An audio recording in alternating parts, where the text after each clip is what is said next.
द्रोणाचार्य की आत्मकथा भाग 17। इसी प्रकार कर्म फल सिद्धांत की अवधारणा भी है। जब तुम कोई कर्म करते हो, निश्चय ही उचित समय पर उसकी फल प्राप्ति भी स्वतः होगी। किंतु जब तुम फल प्राप्ति की आकांक्षा से पूर्व प्रेरित होकर कर्म में प्रवृत्त हो, तो कर्म के साथ तुम्हारी आसक्ति के जुड़ जाने से उसकी तटस्थता संदिग्ध हो जाती है। परिणाम स्वरूप तुम उस फल के कर्ता भोक्ता आदि होने के कारण पाप पुण्य राग द्वेष आदि से मुक्त नहीं रह पाते। अतः निष्कार निष्काम कर्म योग कोरा सिद्धांत न होकर व्यवहारिक वैज्ञानिक सिद्धांत की भांति अपनाने योग्य है। इसी प्रकार हमारे मन में व्याप्त होने वाली अनेक इच्छाएं ही विविध कष्टों का सृजन करती हैं। जब हम किसी पदार्थ की प्राप्ति की इच्छा को अपने में स्थान देते हैं एवं तत्पश्चात उसे प्राप्त करने के लिए प्रयत्न करते हैं, संयोगवश प्राप्त हो जाने की दशा में हम नित्य नूतन इच्छाओं का जाल बनाते जाते हैं एवं असफलताओं की दशा में स्वयं निर्मित संकट से व्यथित होकर रोते फिरते हैं। ठीक उसी प्रकार जैसे तैरना न जानने वाले व्यक्ति को गहरे जल में पहुंच जाने पर जो दशा होती है, अतः सुख चाहने वालों को अपनी इच्छा पर नियंत्रण रखना चाहिए। ऐसा होने पर शनह शनह व अन्य सांसारिक उपद्रवों से उसी प्रकार मुक्त हो जाएगा जैसे गहरे जल में निर्मलता स्वयं ही आ जाती है। जहाँ तक कर्म ज्ञान और भक्ति की त्रयी की बात है, यह तीनों एक दूसरे के साथ जुड़े हुए हैं। निष्काम भाव से कर्म में प्रवृत्त होने से सतत अभ्यास के द्वारा अनुभवजन्य ज्ञान का उदय होता है एवं इसी ज्ञान के आधार पर व्यक्ति आध्यात्म के नवीन सोपानों का संस्पर्श प्राप्त करने में सक्षम हो जाता है। उसकी अहमता, ममता, काम, क्रोध, लोभ, मद आदि शनह सनह स्वतः ही निष्प्रयोज्य हो जाते हैं। समस्त मनोविकार एक दिन में या निर्धारित समय सीमा में पूर्ण रूपेण समापन स्थिति में नहीं आ सकते, ना ही इन्हें प्रयत्न पूर्वक नष्ट करना संभव है। धीरे धीरे उपरोक्त विकारों के स्थान पर शत प्रवृत्तियों को प्रोत्साहित कर एवं इनकी उपेक्षा कर आग्नेय विस्फोटों को की भांति सतत प्रयास से यह निष्प्रयोज्य किए जा सकते हैं। हे अर्जुन, मेरा यह दृढ़ मत है कि जब तक अपना पराया मैं मेरा आदि संकीर्णताओं से मुक्त नहीं हो जाते, तब तक संसार के सारे बंधन तुम्हें विश्रांति की अवस्था का अनुभव नहीं होने देंगे। अतः तुम इन समस्त बंधनों से मुक्त होकर अपने कर्तव्य का निश्चय कर लो।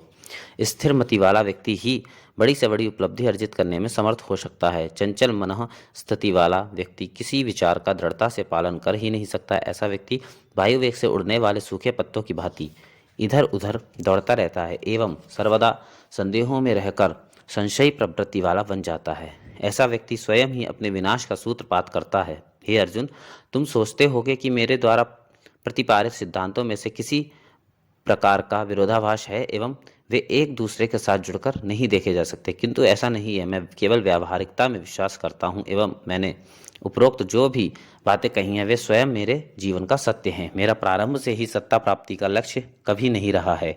यदि यही मेरा एक मात्र लक्ष्य होता तो मथुरा से मगध, कलिंग और बंगाल तक मेरा शासन होता, किंतु मैंने इन सबको जीतने के उपरांत भी अपना शासन स्थापित करने का प्रयत्न कभी नहीं किया। मेरा उद्देश्य हमेशा स्वराज की स्थापना करने का रहा है। तुम दोनों के मध्य मेरे द्वारा किए गए प्रयत्नों में भी यही उद्देश्य निहित है।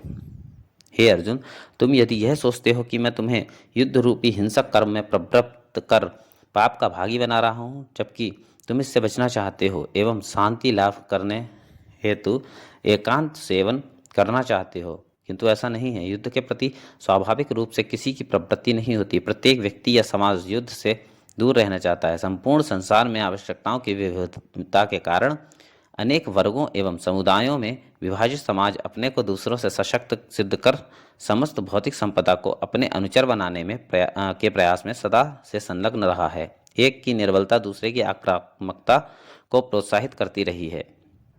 समय के अनुरूप आवश्यकताओं के प्रकार एवं रूप में परिवर्तन होता जा रहा है। समस्त साम्राज्यों के उद्भव एवं पतन की यही कहानी है। ऐसा नहीं है कि युद्धों के टालने के प्रयत्न नहीं किए गए, किंतु वे किसी न किसी रूप में चलते रहे। आज तुम दोनों पक्षों के बीच जो प्रत्यक्ष युद्ध की स्थिति उत्पन्न हुई है, वह भी अनेक वर्षों से चले आ रहे पारस्परिक द्वेष की ही परिणति है। राग द्वेष की मूल से ही वैर का वृक्ष पुष्पित पल्लवित होता है। राग द्वेष के रहते वैर का नाश किस प्रकार संभव है? यदि तुम दूसरे पक्ष की हिंसा का, अराजकता का या स्वेच्छाचार का विरोध नहीं करोगे तो यह और बढ़ेगा। शक्ति के रहते अनैतिक या अनाचार का विरोध न करना प्रकारांतर से उसे बढ़ावा देना है। अतः युद्ध से विरत होकर तुम हिंसा एवं पाप की वृद्धि का कारण बनोगे। मैं यह नहीं कहता कि तुम केवल राज्य प्राप्ति के उद्देश्य से युद्ध करो, बल्कि इसलिए युद्ध करो क्योंकि ऐसा न करने से तुम्हारी वीरता पर प्रश्न चिन्ह लगेगा। साथ ही पूर्व में दुर्योधन के द्वारा किए गए दुष्कृत्यों को उचित दंड नहीं मिल सकेगा एवं वह और उच्छृंखल हो जाएगा। जहाँ तक शांति प्राप्त करने का प्रश्न है, इसके लिए ना तो अरण्यवास अपेक्षित है और ना ही जीवन संघर्ष से पलायन। जब व्यक्ति के मन में निहित समस्त अंतर्द्वंद्वों का अवसान हो जाता है, तब स्वतः मन शांत और स्थिर हो जाता है। अतः शांति के लिए समस्त ऊहापोहों एवं अंतर्द्वंद्वों से मुक्त होना आवश्यक है। अंतर्द्वंद्वों की समाप्ति के बिना सारे बाह्य प्रयास शांति का मार्ग प्रशस्त नहीं कर सकते। तुम चाहे जितना अरण्यवास करो या एकांत में रहकर साधना करो, किंतु जब तक तुम्हारे मन के सारे प्रपंच नष्ट नहीं हो जाते, तब तक शांति नहीं पा सकते हो। हे यदुकुल नंदन, आपकी बातें मेरी समझ में नहीं आती, क्योंकि उनमें अत्यंत विरोधाभास है। एक ओर आप युद्ध की अनिवार्यता का प्रतिपादन करते हो, दूसरी ओर शांति चर्चा, मन की स्थिरता तथा स्थित प्रज्ञता की बात भी करते हो। इन सब का पारस्परिक सामंजस्य किस प्रकार संभव है? हे अर्जुन, तुम इन सब में विरोधाभास इसलिए प्रतीत करते हो क्योंकि तुम इन सारी बातों को अलग अलग मान रहे हो, किंतु यथार्थ में ऐसा नहीं है। प्रत्येक कार्य की उत्पत्ति कारण से होती है। कारण के अभाव में कार्य की उत्पत्ति संभव नहीं है। यदि तुम एक का परित्याग कर दूसरे कार्य को ग्रहण करना चाहते हो, तो तुम्हें उस कार्य से संबद्ध कारण का भी निवारण करना होगा। इस युद्ध रूपी कार्य का कारण तुम भली प्रकार जानते हो। इसमें राज्य प्राप्ति रूपी एकमात्र कारण नहीं है, अपितु प्रारंभ से एक अब तक अनेक बार कौरवों द्वारा प्रायोजित षड्यंत्र एवं अपमान भी कारण है। इन समस्त कारणों से तुम्हारे मन में उनके प्रति प्रतिशोध की अग्नि धधक रही है। इसे कुछ क्षण के लिए दबा देने से यह पुनः अधिक वेग से प्रदीप्त होगी एवं युद्ध न करने के कारण तुम स्वयं ही इसके प्रकोप से अपने को बचा ना सकोगे। इस युद्ध रूप अपरिहार्य कर्म में प्रवृत्त होने से तुम्हारे मन के यह समस्त ताप स्वतः शांत हो जाएंगे एवं तुम वांछित श्रेष्ठताओं की प्राप्ति में संलग्न हो सकोगे। हे कुंती पुत्र, तुम्हारा यह प्रश्न भी उचित नहीं है कि युद्ध होने पर हमारे परिवार का नाश हो जाएगा एवं पूर्वजों का स्मरण करने वाला भी कोई न रहेगा। परंपरा से प्राप्त समस्त क्रियाएं नष्ट हो जाएंगी एवं इन सब के लिए हम उत्तरदायी होंगे। अर्जुन, याद रखो कि मृत्यु जीवन का परम सत्य है। जिसने जन्म लिया है वह एक दिन अवश्य मृत्यु को प्राप्त करेगा। अतः मृत्यु को केंद्र में रखकर चिंता करना उचित नहीं है। मृत्यु एक क्षणिक विराम की भांति है, उसी तरह अनिवार्य भी। ना तो इससे बचा जा सकता और ना ही इसे टाला जा सकता है। स्वाभाविक मृत्यु एवं नियोजित मृत्यु में अंतर अवश्य है। युद्ध की दशा में प्रत्येक योद्धा को आत्मा की अमरता में विश्वास करते हुए युद्ध में प्रवृत्त होना चाहिए।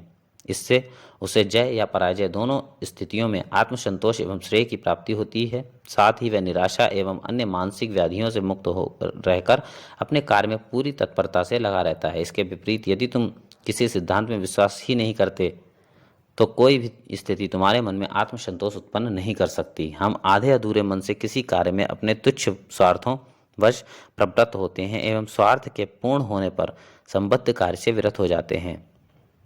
इस प्रकार की मनोदशा में हम बड़े लक्ष्य की ओर किस प्रकार बढ़ सकते हैं? जहाँ तक परिवार के विनाश की बात है, तो इस संबंध में यह भली बात ही समझ लेना चाहिए कि परिवार बहुत व्यापक शब्द है एवं इसकी परिधि में सारे विश्व के समस्त प्राणी जगत का समावेश किया जा सकता है। जिन्हें तुम अवध्य मानते हो, जरा सोचो, क्या वे भी तुम्हारे संबंध में ऐसी ही धारणा रखते हैं? यदि ऐसा होता तो वे सब युद्ध के मैदान में मरने मारने को सन्नद्ध क्यों दिखाई देते? इससे यह स्पष्ट है कि कोई किसी का सगा नहीं होता। यह सब सामाजिक व्यवस्था के परिणाम स्वरूप एवं अपने अपने निहित स्वार्थों एवं आवश्यकताओं के कारण अपनेपन का बोध कराते हैं। सामाजिक संरचना के सुचारू संचालन के लिए इनकी अनिवार्यता है, किंतु परिवारों को किसी राष्ट्रीय महत्व के कार्यों के व्यवधान के रूप में नहीं समझा जाना चाहिए। यदि मोहवश तुम परिवार का राग अलाप रहे हो, तो जरा सोचो कि तुम्हारे अब तक के उत्पीड़न का प्रमुख कारक परिवार ही तो रहा है। अतः हे अर्जुन, तुम समस्त प्रकार के संदेहों से मुक्त होकर युद्ध रूपी कर्म में प्रवृत्त हो जाओ। भय का कोई कारण नहीं है। बिना कारण भय में प्रवृत्ति कायर मनोवृत्ति की सूचक है। जहाँ तक समझने समझाने की बात है, इसके लिए यह उचित क्षण नहीं है। युद्ध के अवसर पर शत्रु के समक्ष वीरता प्रदर्शन ही सर्वोत्तम भाषण है। कृष्ण के इस वीरोचित कर्म संदेश से प्रेरित होकर अर्जुन युद्ध के लिए तत्पर हो गया। योगेश्वर कृष्ण ने अपना पांचजन्य शंख बजाकर युद्ध की घोषणा कर दी। फिर क्या था, यह अर्जुन ने देवदत्त नामक एवं युधिष्ठिर ने भी अनंत विजय नामक शंख बजाकर युद्ध की घोषणा कर दी। मैं भीष्म के सेना नायकत्व में उपसेनापति के रूप में अपने रथियों, महारथियों, अश्वारोहियों एवं पदाति सैन्य बल का नेतृत्व कर रहा था। दोनों ओर से घमासान युद्ध प्रारंभ हो गया। किस पक्ष के कितने योद्धाओं का संहार हो रहा है, यह अनुमान से परे था। वस्तुतः युद्ध एक उन्माद की अवस्था का ही नाम है। इसमें भाग लेने वाले हित अहित की भावना से दूर रहकर मरने मारने में संलग्न हो जाते हैं। यद्यपि इस संहार से समस्या का निदान नहीं होता, बल्कि समस्या अपनी विकरालता के साथ उपस्थित हो जाती है। उनके निदान के लिए युद्धोत्तर मार्ग ही खोजने पड़ते हैं। विश्व के इतिहास में ऐसा उदाहरण मिलना कठिन है जब नागरिक समस्याओं का समाधान युद्ध से मिला हो। फिर भी विडंबना यह है कि युद्ध आज भी तथाकथित सभ्य मानव की नियति बना हुआ है। धीरे धीरे भीष्म के नेतृत्व में युद्ध होते होते एक सप्ताह होने को आया। इस बीच पांडवों की सेना की अपार क्षति हुई, किंतु स्वयं पांडवों एवं उनके परिवार के सदस्यों की कोई क्षति नहीं पहुंची। इस बात से दुर्योधन अत्यंत दुखी होता एवं एक दिन उत्तेजित होकर भीष्म के पास आकर उनसे कहने लगा, पितामह, मुझे तो ऐसा लगता है कि आप जानबूझकर पांडवों के पक्षपाती हो। यही कारण है कि स्वयं पांडवों को अब तक के युद्ध में किसी तरह की प्रत्यक्ष हानि नहीं हुई है। दुर्योधन का यह आरोप सुनकर भीष्म अत्यंत आक्रोश से भर उठे, किंतु अत्यंत संहत रहकर कहने लगे, दुर्योधन, अधिक अधीर होने की आवश्यकता नहीं है। कल का युद्ध निर्णायक होगा एवं उसमें किसी एक पांडव का प्राणांत हो सकता है। भीष्म की इस घोषणा से पांडव अत्यंत चिंतित हो उठे। अर्जुन ने कृष्ण से पितामह की घोषणा के विचलित करने का उपाय सोचने का अनुरोध किया। अगले दिन ब्रह्म मुहूर्त में जब पितामह अपनी दैनिक उपासना में संलग्न थे, श्री कृष्ण द्रौपदी को साथ लेकर एवं स्वयं उनकी परिचारिका बनकर उस उपासना स्थल पर जा पहुँचे। उसी समय दुर्योधन की पत्नी अपने सौभाग्य का आशीर्वाद प्राप्त करने आने वाली थी। भीष्म ने द्रौपदी को ही दुर्योधन की पत्नी समझकर उसे सौभाग्यवती होने का आशीर्वाद दे दिया। द्रौपदी ने तत्क्षण प्रतिवाद करते हुए कहा, पितामह, एक ओर तो आप मुझे सौभाग्य का आशीर्वाद दे रहे हो, जबकि दूसरी ओर किसी पांडव के प्राणांत की घोषणा कर रहे हो। द्रौपदी को वहां उपस्थित देखकर भीष्म सन्न रह गए। उन्हें कुछ कहते ना बना। एक क्षण रुककर उन्होंने पूछा, बेटी, तुम्हें यहाँ कौन लाया है? इतना कहकर वे बाहर की ओर आए एवं द्वार पर परिचारिका वेश में स्वयं कृष्ण को पाकर निहाल हो गए। उनकी आंखों में प्रेमाश्रु बह निकले एवं कहने लगे, हे कृष्ण, जिसे बचाने का उत्तरदायित्व स्वयं आपने अपने कंधों पर उठा रखा, उसका प्राण लेने का साहस भला कौन कर सकता है? इस निमित्त आपने यहाँ पधार कर मेरी जीवन भर की साधना को सफल कर दिया है। मैं कृत्य हो गया। अगले दिन के युद्ध में भीष्म ने अपने पराक्रम की पराकाष्ठा का प्रदर्शन किया। बाणों के वेग से अर्जुन के रथ को चारों ओर से घेर दिया। केवल अर्जुन और उनके रथ को ही नहीं, बल्कि स्वयं श्री कृष्ण को भी बाणों से बीध डाला। विवश होकर उन्हें अपनी प्रतिज्ञा भूलकर चक्र लेकर उतरना पड़ा। तब भीष्म ने उन्हें आता देखकर अपने दोनों हाथ जोड़ लिया और उन्हें प्रतिज्ञा की याद दिलाई। श्री कृष्ण पुनः वापस रथ पर आ गए। अब तक दोनों सेनाओं के लाखों सैनिक वीर गति प्राप्त कर चुके थे। आए दिन होने वाले संहारक युद्ध से पांडव पक्ष के लोग अत्यंत आतंकित थे। उन्हें कोई उपाय नहीं सूझ रहा था। अब तक के युद्ध में किसी तरह के छल कपट का प्रयोग नहीं किया गया था। पांडव किसी भी तरह भीष्म से पीछा छुड़ाने का उपाय सोचने लगे। भीष्म ने अपने जीवन की युवावस्था में अपने दो भाइयों के विवाह उपरांत एक राजकुमारी ने अपने साथ स्वयं विवाह न करने के कारण प्राणोत्सर्ग कर लिया था। तभी से उन्होंने महिलाओं के सम्मुख रहने पर शस्त्र ग्रहण न करने की प्रतिज्ञा कर ली थी। पांडवों ने उनकी इस प्रतिज्ञा का लाभ उठाने की युक्ति पर विचार किया। उनकी सेना में शिखंडी नाम का एक सैनिक था, जिसकी चाल ढाल एवं बोल चाल औरतों की तरह थी। दूसरे दिन युद्ध प्रारंभ होने के समय अर्जुन का रथ दोनों पक्ष के सैनिकों के कौतूहल एवं विस्मय का कारण बना हुआ था, क्योंकि अर्जुन के स्थान पर वही शिखंडी स्त्रियोचित साज सज्जा के साथ रथ पर बैठा हुआ था। श्री कृष्ण ने वायु वेग से रथ को ले जाकर पितामह के सामने युद्ध के लिए प्रस्तुत कर दिया। यद्यपि कौरव पक्ष के लोगों ने भीष्म तक अर्जुन के रथ को न पहुंचने देने का पूरा प्रयत्न किया, किंतु अर्जुन के हस्तलाघव के समक्ष वे भला किस प्रकार टिक पाते। भीष्म ने शिखंडी को अपने समक्ष देखकर धनुष बाण रख दिया। अर्जुन ने इस अवसर का भरपूर लाभ उठाते हुए भीष्म के सारे शरीर को बाणों से बीध डाला। वे रथ से गिर पड़े। उनके गिरते ही दोनों ओर से युद्ध विराम की घोषणा कर दी गई। समस्त प्रमुख महारथी तथा पांडव एवं कौरवों ने उन्हें चारों ओर से घेर लिया एवं सारे लोग शोक प्रकट करने लगे। भीष्म ने सभी को आश्वासन देते हुए कहा, आप लोग चिंता ना करें, मैं अभी नहीं मरूंगा। वे वहीं पर बाणों की सैया पर लेटे रहे एवं सूर्य के उत्तरायण में आने की प्रतीक्षा करने लगे। भीष्म के इस प्रकार युद्ध से हट जाने के उपरांत उसी दिन सायंकाल कृपाचार्य को साथ लेकर दुर्योधन मेरे पास आए और उन्होंने मुझसे सेनापति बनने का अनुरोध किया। दूसरे दिन का युद्ध अब मेरे नेतृत्व में लड़ा जाना था। मैंने युवराज को आगामी युद्ध में अपेक्षित सफलता का आश्वासन दिया। युवराज के जाने के तत्काल बाद मैंने अपने गुप्तचरों को बुलाकर पांडवों के युद्ध शिविरों की जानकारी प्राप्त की। अगले दिन युद्ध प्रारंभ होते समय मुझे चक्रव्यूह की रचना करनी थी, जिसका युद्ध कौशल पांडवों में अर्जुन के अतिरिक्त और किसी को ज्ञात नहीं था। अतः चक्रव्यूह की रचना ऐसे स्थान पर करने का विचार बनाया जहां किसी दशा में अर्जुन ना पहुंच सके। इसके लिए यह आवश्यक था कि कौरवों की ओर से किसी प्रबल प्रतिद्वंदी को अर्जुन ने से संघर्ष में उतार दिया जाए। ऐसा होने पर अर्जुन को चक्रव्यूह के भेदन का अवकाश ही नहीं मिल पाएगा और हम विजय का एक सोपान प्राप्त कर सकेंगे। भीष्म के साथ हुए आज के छल पूर्ण युद्ध से समस्त कौरवों के मन में प्रतिहिंसा का ज्वार उमड़ रहा था एवं दुर्योधन भी आज काफी निराश दिखाई दे रहा था। अगले दिन युद्ध प्रारंभ होते ही अर्जुन के रथ के सम्मुख कर्ण जा पहुंचे। दोनों में घमासान युद्ध प्रारंभ हो गया। इसी समय मैंने अपने महारथियों द्वारा पांडवों को चक्रव्यूह में उतरने के लिए चुनौती दी। मेरी इस चुनौती को सुनकर सारे पांडव स्तब्ध रह गए। उनकी समझ में कुछ भी नहीं आ रहा था। अर्जुन जिस जगह युद्ध कर रहे थे उसकी दूरी भी काफ़ी थी। इसके अतिरिक्त वहां से आना भी युद्ध की समाप्ति से पूर्व संभव ना था। मेरे द्वारा दी गई चुनौती को सुनकर अभिमन्यु से ना रहा गया और उसने युद्ध में जाने की अनुमति चाही।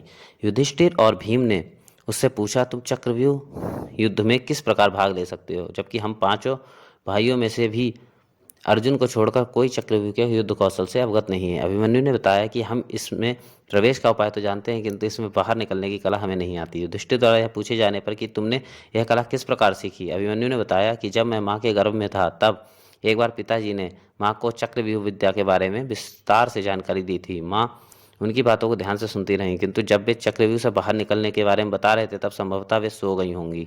अतः मुझे चक्रव्यूह से बाहर निकलने की कला नहीं आती।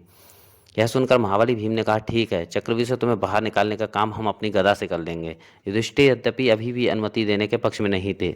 अभी अभी उसका विवाह हुआ था एवं उसकी आयु भी अधिक नहीं थी, किंतु अभिमन्यु का आग्रह, कौरवों की चुनौती तथा भीम की सहमति पाकर उन्होंने उसे चक्रव्यूह में भेज दिया। वह अपने पिता की तरह ही उद्भट योद्धा तो था ही देखते वह समस्त महारथियों को परास्त करता हुआ अंदर आ पहुंचा। उस युवा महावीर के अपराजय पौरुष के समक्ष सारे महारथी निस्तेज हो गए। कुछ ही क्षणों के युद्ध में कौरव सेना चित्कार उठी। कल के युद्ध में अर्जुन द्वारा छलपूर्वक महात्मा भीष्म को प्राण शेष करके युद्ध के नेतृत्व से वंचित करने की घटना को कौरव विस्मृत नहीं कर पा रहे थे और आज साक्षात काल के रूप में इस तेजस्वी युवा का पौरुष हुंकार भरकर उन सब की वीरता को चुनौती दे रहा था। वे सब जयद्रथ की ओर ताक रहे थे, मानो कल के छल का उत्तर देने की सहमति मांग रहे हों। इसी बीच दुर्योधन स्वयं वहां आ गया और उसने अपने महारथियों के पौरुष को ललकारा। सारे योद्धा एक साथ उस पर टूट पड़े। वह अत्यंत वीरता से युद्ध करता रहा। धीरे धीरे उसके सारे अस्त्र शस्त्र, रथ, सारथी सब नष्ट हो गए। अब एक ओर वह अकेला शस्त्रहीन, दूसरी ओर अस्त्र शस्त्रों से सुसज्जित महारथियों का समूह। उसने अत्यंत कातर दृष्टि से मेरी ओर देखते हुए कहा, गुरुदेव, आपके रहते युद्ध के नियमों का यह अतिक्रमण। मेरा सिर लज्जा से झुक गया। मैं उसे क्या उत्तर दूं, मुझे कुछ समझ नहीं आ रहा था। जिसने सारा जीवन युद्ध कौशल एवं युद्ध की आचार संहिता के निर्माण में बिताया हो, उसी के समक्ष नियमों का ऐसा ध्वंस देखकर मैं आत्मग्लानि से भर उठा। इसी बीच जयद्रथ और अन्य सैनिक उस पर टूट पड़े। अस्त्रों के अभाव में उसने भग्न रथ के अस्थि पंजर को अस्त्र के रूप में प्रयोग करना प्रारंभ कर दिया। कुछ क्षणों तक वह किसी तरह इनसे आत्मरक्षा का प्रयास करता रहा। एक ओर संगठित सैन्य बल और दूसरी ओर वह अकेला वीर। कुछ समय तक यह दृश्य चलता रहा। अब तक उसका सारा शरीर रक्त रंजित हो उठा। इसी बीच जयद्रथ का एक बार उसके आकर लगा एवं वह धाराशायी हो गया। अब तक युद्ध के अवसान का समय हो चुका था। दोनों सेनाएं अपने शिविरों की ओर लौट पड़ी। अभिमन्यु के प्राणांत का समाचार जब पांडव शिविर में पहुंचा तो हाहाकार मच गया। सुभद्रा एवं अभिमन्यु की नवविवाहिता बधू उत्तरा चित्कार उठी। यह पांडवों की अपूरणीय क्षति थी। युधिष्ठिर एवं भीम भी पश्चाताप करने लगे। विराट के परिवार को जब अभिमन्यु की मृत्यु का समाचार मिला तो वह उन पर मानो वज्रपात हो गया हो। सारे लोग पांडवों के यहाँ आ पहुंचे। अब तक अर्जुन भी युद्ध से वापस होकर श्री कृष्ण के साथ आ गए थे। अर्जुन यह समाचार सुनकर आपे से बाहर उठे एवं उन्होंने यह प्रतिज्ञा कर ली कि कल सूर्यास्त से पूर्व मैं जयद्रथ का वध कर दूंगा। यदि ऐसा करने में असफल रहा तो आत्मदाह कर लूंगा। दूसरे दिन अर्जुन की प्रतिज्ञा को ध्यान में रखकर मुझे ऐसी व्यवस्था करनी पड़ी जिससे किसी भी प्रकार अर्जुन जयद्रथ तक ना पहुंच सके। यद्यपि दुर्योधन का सुझाव था कि जयद्रथ को युद्ध क्षेत्र से हटा दिया जाए। जब वह होगा ही नहीं तो अर्जुन की प्रतिज्ञा किस प्रकार पूर्ण हो सकेगी। विवश होकर उसे आत्मदाह करना पड़ेगा, किंतु ऐसा किया जाना स्पष्ट रूप से पराजय स्वीकार करने के समान था। अतः स्वयं जयद्रथ भी इसके लिए तैयार ना हुआ। प्रातः से लेकर सायं के प्रारंभ तक होने तक घमासान युद्ध चलता रहा, किंतु अर्जुन सारे प्रयास के उपरांत भी जयद्रथ के समीप पहुंचना तो दूर यह भी नहीं जान सका कि वह कहाँ है। अब तक सूर्य अस्तांचल की ओर जा चुका था।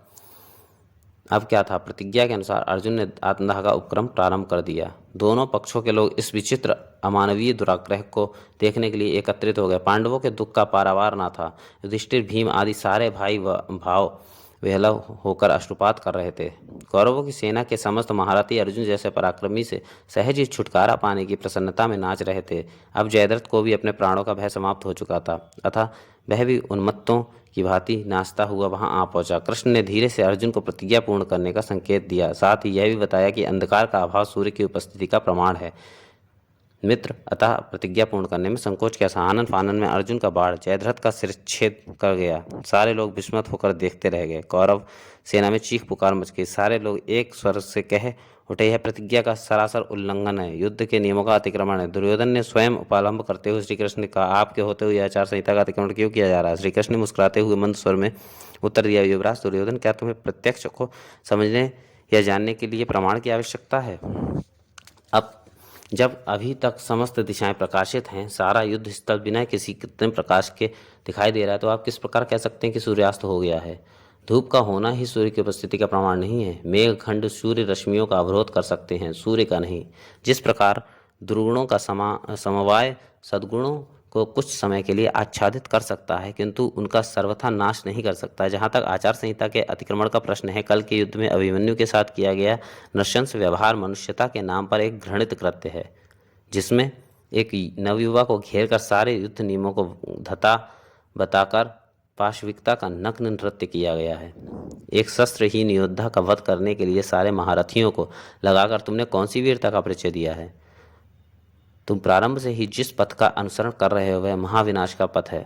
दुर्योधन, तुम सत्ता के मन में चूर होकर सत असत का विवेक खो चुके हो। वे युवराज के संबोधन से हटकर दुर्योधन के संबोधन पर आ गए थे। दुर्योधन मन ही मन भयभीत हो उठा एवं बिना कुछ बोले वहां से चला गया।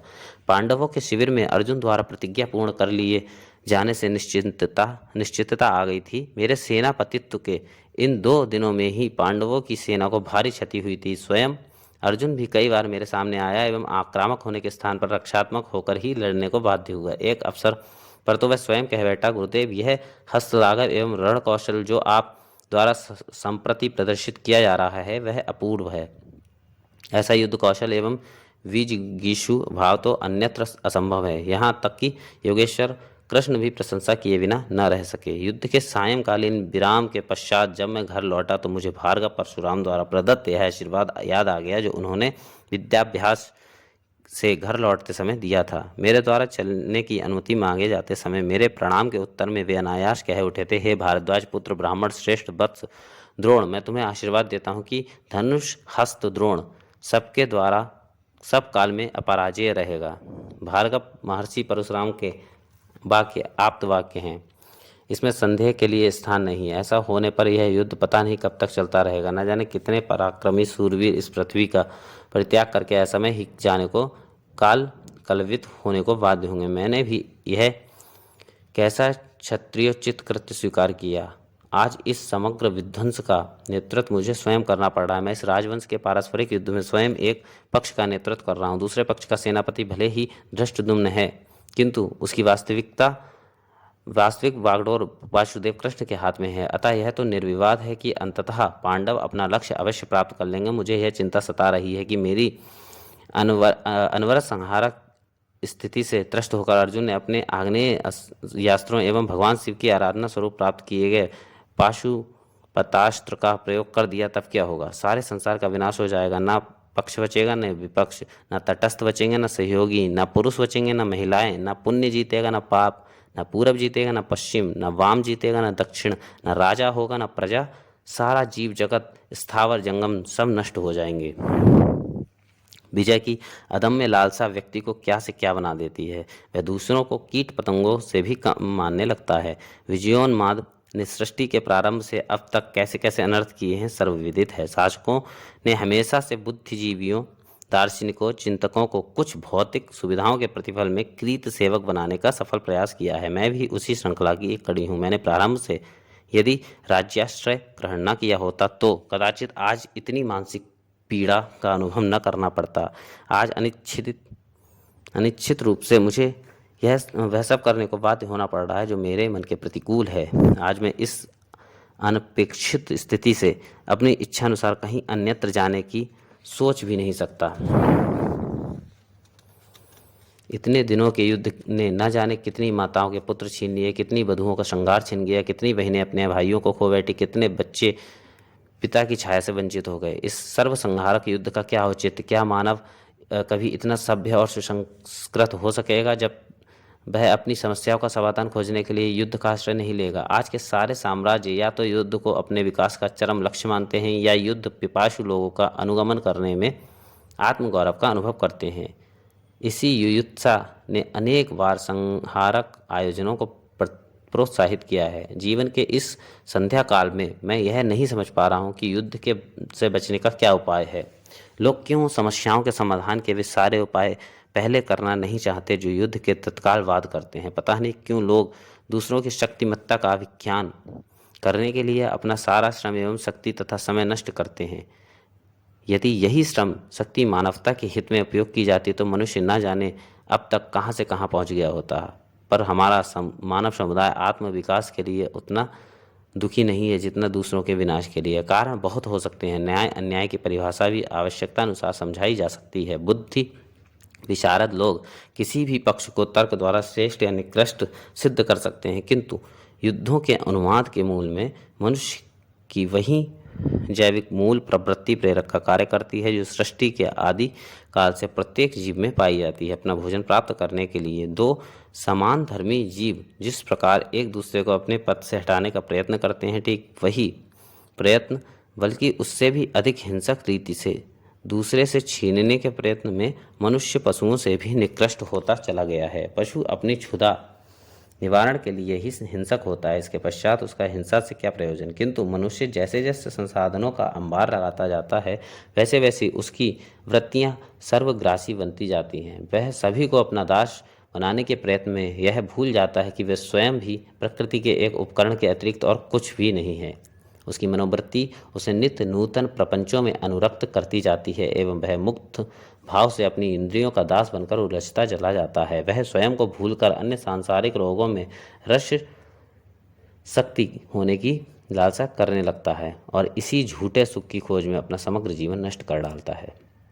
मैंने ही अपने इस समस्त जीवन में चंद भौतिक सुविधाओं के लिए अपने जीवन को कैसा परमुखापेक्षी बना लिया। इस राज परिवार के सदस्यों के हित में आत्महित का बलिदान कर दिया, किंतु आज उसका प्रतिफल एक विनाशकारी युद्ध के रूप में मैं स्वयं भोगने का अभिशप्त हूँ। इस युद्ध में कौन जीतेगा कौन हारेगा पूरी दृढ़ता से कुछ कहना कठिन है, किंतु श्री कृष्ण सारी मानवता को विनाश के पथ पर आगे बढ़ने से अवश्य बचा लेंगे। वे अर्जुन को पाशुपत अस्त्र जैसे मारक अस्त्रों से सावधान बनाए रख सकेंगे। भगवान शिव ने उचित स्थान पर ही अपनी शक्ति का निक्षेप किया है। कदाचित ये मारक अस्त्र यदि दुर्योधन के पास होते तो मत वाले वानर की भांति वह इनका प्रयोग कर सकता था, फिर भले ही जो भी होता वह होता।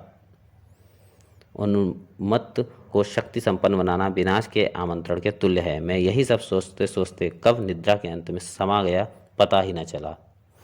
तो दोस्तों, आज द्रोणाचार्य की आत्मकथा उपन्यास पूरा हो चुका है। मैं अन्य उपन्यास, कहानियाँ और और भी कई महान विचारक हैं, महापुरुष हैं, उनके बारे में ऑडियो बुक्स डालता रहूँगा। और आप अगर नए हैं तो चैनल को सब्सक्राइब कर लें, और वीडियो को सुन लिया है तो लाइक ज़रूर कर दीजिएगा। Thank you so much.